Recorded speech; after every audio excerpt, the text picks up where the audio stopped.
আমি দেখতে পেলাম তোমার হয়ে আল্লাহ রাব্বুল আলামিন একজন রহমতের ফেরেশতা ওই কাফেরের গালাগালি প্রতিবাদ করছিল। আর যখন তুমি তার কথার প্রতি উত্তর করলে তোমার থেকে ওই রহমতের ফেরেশতাটা দূর হয়ে গেল। সুতরাং যারা রহমানের বান্দা তাদের 2 নাম্বার গুণ কি? তারা কোনোদিনও কারোর সঙ্গে ঝগড়ায় জড়াবে না। আমাদের তো এখন গায়ের জোর দেখাতে হবে। আমাকে গালি দিছে, আমি কোন বংশের ছেলে আগে দেখাইতে হবে না। আমি কোন বংশের ছেলে, আমাকে এক গাড়ি ক্রস করে গেছে, ওর গাড়ি যদি আমি ওভারটেক না করি তা হবে না।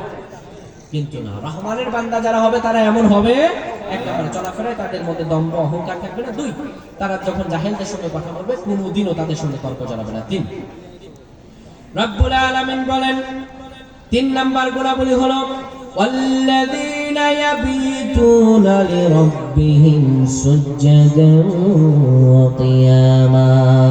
রহমানের বান্দা যারা রহমানের বান্দা হবে তারা রাতের অন্তিকালে সারা রাত তারা ঘুমিয়ে কাটাবে না। তাদের রাতগুলো হবে আল্লাহর জন্য কিয়াম এবং আল্লাহর জন্য সিজদা। আল্লাহু আকবার। তাদের জন্য রাতগুলো হবে আল্লাহর জন্য কিয়াম এবং আল্লাহর জন্য সিজদা। রহমানের বান্দাদের রাত, তাদের রাতগুলো হবে আল্লাহ তাআলার প্রতি ভালোবাসাময়ী রাত। কি রাত? কথা কয় না, কি রাত? ভালোবাসাময়ী রাত। কিন্তু রাতের গভীরে দেখা যায় রাত যত গভীর হয় আল্লাহর রহমত তত কাছে আসে, কিন্তু আমরা ততই উগ্র আর হিংস্র হয়ে উঠি, ঠিক কিনা? রাতের গভীরে যুবক ছেলেপেলেরা যারা নোংরামি করে, কেউ রাতের গভীরে কেউ দেখবে না, মোবাইল অন করে গুগলের মধ্যে গিয়ে নেকেড ভিডিও দেখে। কেউ যদি হারাম মেনে সেরে থাকে অন্য নারীর সঙ্গে কথায় জড়িয়ে যায়, ঠিক কিনা? রাতের গভীর হলে পরে আল্লাহ রহমত দিতে চান হারামরা গুনাহ করে। আর কোন কুলাঙ্গার যুবক আছে সরকার পতনের এই সময়টায় তারা রাস্তায় দাঁড়িয়ে থাকে কখন কোন গাড়ি থেকে বরকত নেওয়া যায়। বরকত বুঝেননি আপনারা? ছুরি দেখিয়ে বরকত দেয়। এখন তো আলেমদের থেকেও ছুরি দেখিয়ে বরকত নেওয়া হয়। আল্লাহ তাআলা তাদের কপালে হেদায়েত দান করুন, আমিন। কিন্তু রহমানের বান্দা যারা হবে তারা কোনোদিনও এইভাবে চলাফেরা করবে না। তাদের চলাফেরার মধ্যে থাকবে নম্রতা, তাদের চলাফেরার মধ্যে কোনোদিনও দম্ভ থাকবে না, তাদের চলাফেরার মধ্যে কোনো অহংকার থাকবে না। যারা রহমানের বান্দা হবে তাদের চলাফেরার মধ্যে থাকবে সহনশীলতা। বিশ্বনবী মুহাম্মদুর রাসূলুল্লাহ সাল্লাল্লাহু আলাইহি সাল্লামের রাত কেমন করে কাটতো আল্লাহ বললেন রহমানের বান্দাদের রাতগুলো ঘুমিয়ে কাটাবে না। রহমানের বান্দাদের রাতগুলো হবে সুন্দরতম রাত। আয়েশা রাদিয়াল্লাহু তাআলা বর্ণিত, তিনি বলেন রাসূলুল্লাহ সাল্লাল্লাহু আলাইহি ওয়াসাল্লাম রাতে যখন গভীর হয়ে যেত নবীজি এত বেশি সালাত আদায় করতেন, সকালবেলা উঠলে দেখলে পরে রাসূলুল্লাহর পা গুলো অনেক বেশি ফুলে যেত। জিজ্ঞেস করতাম, ইয়া রাসূলুল্লাহ সাল্লাল্লাহু আলাইহি ওয়াসাল্লাম আপনি কেন এত পরিশ্রম করে রাত্রি যাপন করেন? আপনার তো রাত জাগার কোনো কারণ নাই। ইয়া রাসূলুল্লাহ সাল্লাল্লাহু আলাইহি ওয়াসাল্লাম আপনি কেন এইভাবে কষ্ট করে রাত্রি যাপন করেন? বিশ্বনবী মুহাম্মদুর রাসূলুল্লাহ সাল্লাল্লাহু আলাইহি ওয়াসাল্লাম বলেন, ও আয়েশা আইয়াকুনু আবদান শাকুরা, ও আয়েশা আমি কি আমার আল্লাহ তাআলার কৃতজ্ঞশীল সন্তুষ্টশীল বান্দা কি হব না রে আয়েশা? আল্লাহ তো আমার জন্য সব গুনাহ নাই, আমার জন্য আল্লাহ তাআলা জান্নাত অবশ্যই ওয়াজিব করেছেন, জান্নাতের দরজা আমি সবার প্রথমে হাত রাখবো। ও আয়েশা আমি আল্লাহ যে আমাকে এত নিয়ামত দিলেন, আমি কি আল্লাহ তাআলা আবদান শাকুরা কৃতজ্ঞশীল বান্দা হব না? আল্লাহু আকবার।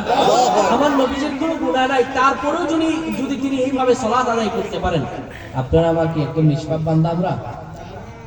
আল্লাহ তাআলা বললেন রহমানের বান্দাদের 3 নাম্বার গুণাবলী হলো তারা রাত্রিকালীন সময় অবহেলা করে কাটাবে না, তারা সালাতে এবং সিজদায় কাটাবে।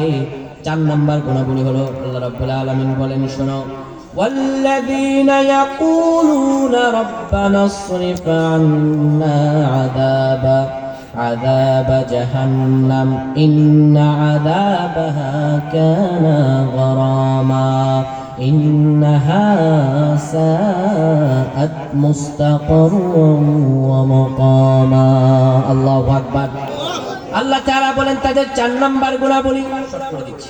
4 নাম্বার গুণাবলী হলো তারা বারবার আল্লাহ রাব্বুল আলামিনের কাছে যখন দোয়া করবে, আল্লাহর কাছে দোয়া করবে রব্বানা ইসরিফ আন্না আযাবা জাহান্নাম, ও আল্লাহ আপনি আমার জাহান্নামের আগুন থেকে বাঁচান। ও রব্বুল আলামিন ইন্না আযাবাহা কানা গরামা, যে আযাব বড় ভয়ঙ্কর। ইন্নাহা সাআত মুস্তাকাররাও ওয়া মুকামা, যে জায়গাটা বসবাসের জন্য অনুপযোগী, সবচেয়ে নিকৃষ্টতর জায়গা যেটা। আল্লাহ আপনি আমার জাহান্নামের আগুন থেকে বাঁচান, মাবুদ আমার জাহান্নামের আগুনে দিয়েন না। দুনিয়ায় যে রান্না করেন এই আগুন আর জাহান্নামের আগুন কি এক নাকি? দুনিয়ার প্রচন্ড আগুনের চাইতে জাহান্নামের আগুন আরো 70 গুণ বেশি। যে আগুন হলো নারুল্লাহিল মুকাদ, আল্লাহর প্রজ্বলিত অগ্নি। দুনিয়ার আগুন যদি হাতে লাগে হাত জ্বলে যায়, পায়ে লাগলে পা জ্বলে যায়, শরীরের একটা অঙ্গে লাগলে সেই অঙ্গটাই জ্বলে যায়। কিন্তু জাহান্নামের আগুন যদি হাতে লাগে কিংবা পায়ে লাগে কিংবা শরীরের একটা অংশে লাগে, আল্লাহর কসম লাগতে দেরি হবে, কলিজাটা পুড়ে যেতে তার দেরি হবে না। দুনিয়ার আগুন আর জাহান্নামের আগুন এক নয়, ভয়ঙ্কর আগুন, জাহান্নাম প্রজ্বলিত অগ্নি। আল্লাহু আকবার। এইজন্য রাসূলুল্লাহ বলতেন তোমরা আল্লাহর কাছে দুইটা দোয়া বেশি বেশি করো। কয়টা?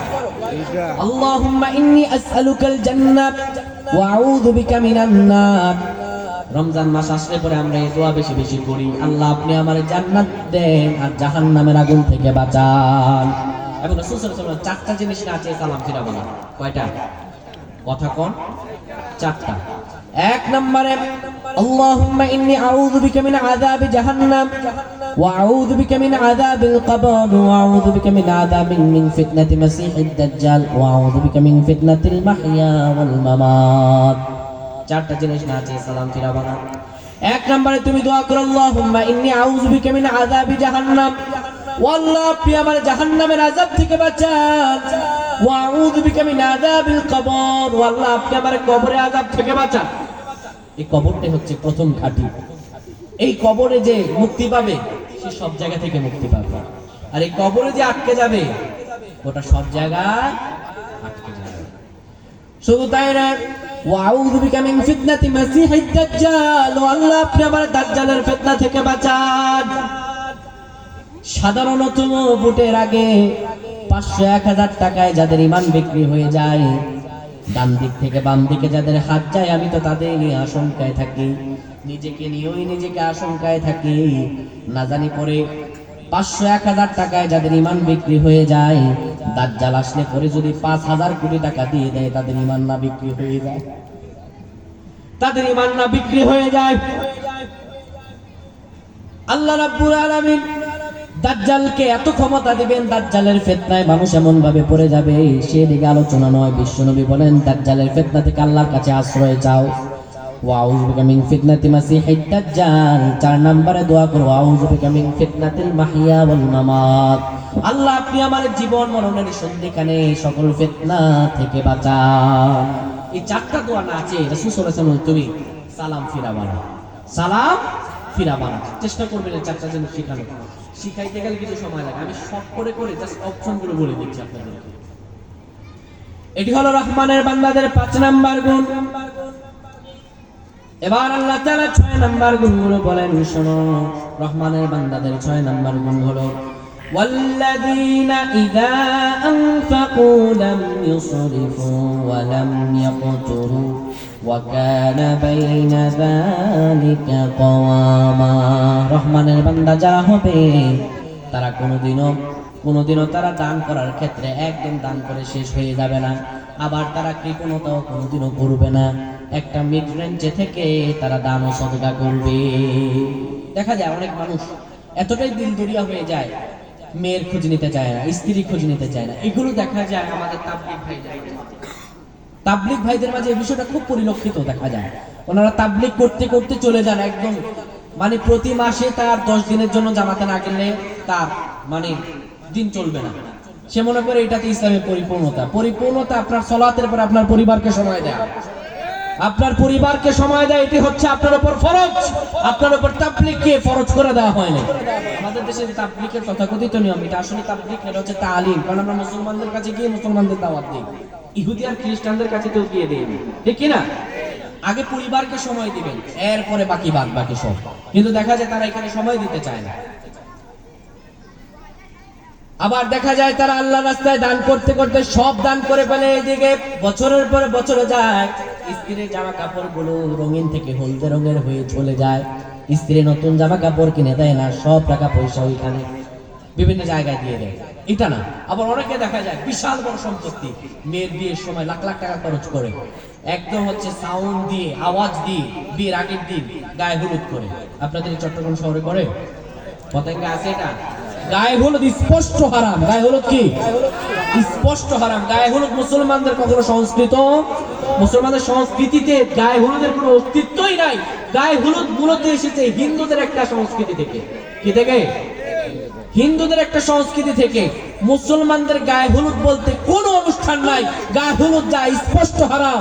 শোনেন, আবু দাউদের একটা হাদিস বলি, মান তাশাব্বাহা বিকওমিন ফাহুয়া মিনহুম, যার সাথে যার মুসাফা কিয়ামতের ময়দান তার সঙ্গে হবে।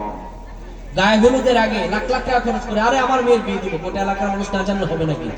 মসজিদে দিতে গেলে পকেট থেকে বলে সেরা নোট কোনটা, দোকানে চালানো যাবে না, অচল নোট কোনটা, সেই নোটটা দেয়। এমন লোক আছে না নাই? আপনাদের দিকে নেই, আমাদের দিকে অনেক আছে। আল্লাহ বললেন না না, রহমানের বান্দারা এমন হবে না, দান করে দেউলিয়া হয়ে যাবে না, আবার দান করতে গিয়ে সংকীর্ণতার মধ্যে পড়ে যাবে না। তারা দান করবে মিড রেঞ্জের মধ্যে, তারা দান করে একদম দেউলিয়া হবে না, আবার টাকা পয়সা জমা করে তারা আউলিয়াও হবে না। এবার আল্লাহ রাব্বুল আলামিন তারপরে গুণাবলী বলেন, শোনো, রহমানের বান্দা যারা হবে, এই রহমানের বান্দাদের আরেকটি গুণাবলী আল্লাহ রাব্বুল আলামিন জানিয়ে দেন। শোনো, তাদের আরেকটি গুণাবলী বলি, ওয়াল্লাযীনা লা ইয়াদউনা মা'আল্লাহি ইলাহান আখার। রহমানের বান্দাদের গুণাবলী হলো তারা আল্লাহ ছাড়া, আল্লাহর পাশাপাশি আর অন্য কাউকে ডাকবে না।